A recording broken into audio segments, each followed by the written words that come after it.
Bon, à ce jour, il faut savoir que cette expérience de confinement pour des spationautes, c'est la plus longue jamais réalisée. Vous êtes même dans le Guinness des records, donc c'est aussi la preuve que c'est faisable finalement, mais aussi la confirmation quand on vous écoute qu'on n'est pas fait finalement pour vivre confiné comme ça sur la durée.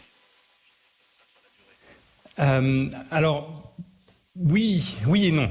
C'est-à-dire que je pense c'est possible. Enfin, c'est ce qu'on a essayé de prouver, en tout cas avec cette expérience Mars 500. Il est possible de vivre confiné pour de longues périodes. Après, il y a eu toute une sélection qui a été faite avant. Donc, on n'a pas pris n'importe qui et jeté dans nos modules le Mars 500 et à bientôt, on se revoit dans 1 an et demi. Non, il y a quand même eu une préparation. On était volontaires. Donc, c'est possible, mais c'est sans doute pas pour tout le monde. Ça, c'est clair. Aujourd'hui, est-ce que vous pourriez juste, pour terminer, donner un tout petit conseil à ceux qui sont confinés? Comment on désamorce d'éventuels moments de tension?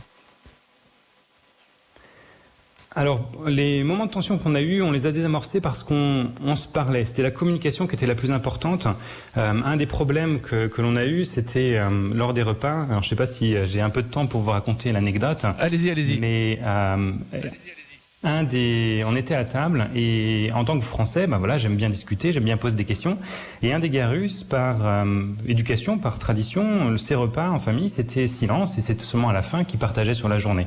Et du coup, un jour, habituellement, lorsque je lui parlais, il répondait brièvement ou il répondait pas. Et un jour, je lui ai posé une question et il n'a pas répondu. Alors, je lui ai reposé la question, mais il n'a pas répondu. Alors je lui ai reposé la question et là, non, arrête, tu vois bien que tu m'énerves. Il s'est énervé et voilà, il y avait un moment un petit peu bizarre à la fin du repas. Et ce qui a été important, c'est que 10 minutes plus tard, j'étais de retour dans ma chambre, il est venu me voir en disant excuse-moi, là j'étais un peu rude, mais faut comprendre, à la maison c'est le silence, alors avec tes questions, tu commences à bien faire. Et c'est là où on a compris justement la différence culturelle principalement. Et une fois qu'on a compris, après on pouvait trouver des solutions, il y avait moyen d'aller au-delà. Je pense qu'il faut comprendre que ce confinement, comme le mien qui avait duré 1 an et demi, celui-ci sera plus court et n'est que temporaire. Donc il y a vraiment moyen d'outrepasser les petits inconvénients qu'on peut voir. Et si on peut pas faire quelque chose, on le fera juste dans 2 semaines, dans 3 semaines. Ça dépendra du confinement. Et là, vous parlez d'expérience encore une fois, puisque vous étiez parmi ces 6 hommes et femmes de la mission Mars 500, confinés pendant 520 jours. Vous avez accompagné Thomas Pesquet aussi. Et là, d'ailleurs, vous êtes confiné chez vous à Cologne, en Allemagne, je le précise pour nos auditeurs. Romain Charles, merci beaucoup.